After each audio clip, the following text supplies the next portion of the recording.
Les opérateurs sont fondamentalement placés dans des stratégies qui sont macro.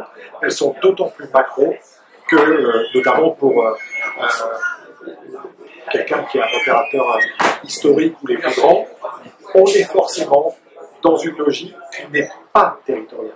On est dans une logique qui est, au sens premier du mot, déterritorialisée.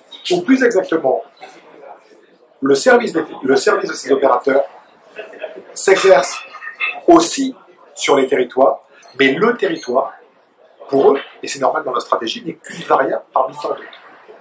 En revanche, notre perspective, collectivité publique, EPCI, c'est bien nos territoires.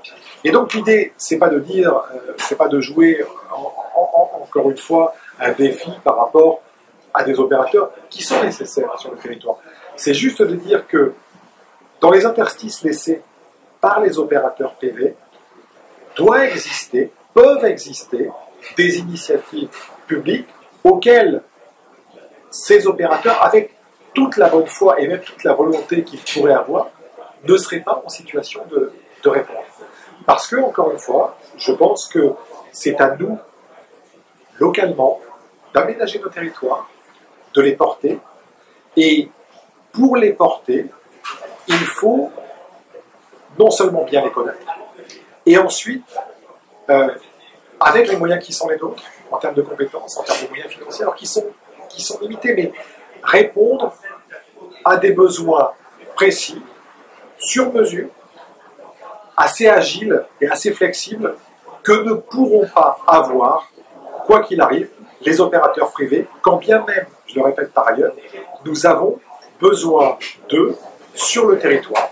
Nous prenons, j'allais dire, des initiatives qui sont complémentaires, qui s'ajustent à ce qui existe, mais qui, en même temps, doivent, ou peuvent, je ne sais pas, mais en tout cas, doivent essayer de répondre aux attentes que nous pouvons comprendre par les compétences que nous exerçons localement, et aussi par les échanges éventuellement avec les citoyens. Mais là aussi, et je terminerai par là, il ne faut pas croire que ce n'est pas de la collectivité publique que vient l'intelligence territoriale.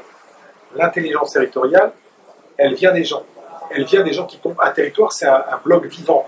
Et ce n'est pas uniquement ni un aspect économique, ni un aspect institutionnel. Et ce que je veux dire par là, c'est que le dernier défi, sans doute, ça sera d'agréger dans cette dynamique territoriale la participation des citoyens, alors, sous plein de formes qui restent à définir en termes de financement, participatif, de les faire rentrer dans la boucle de la production du service numérique local, dont nous ne sommes qu'un des maillons et pas une finalité en soi.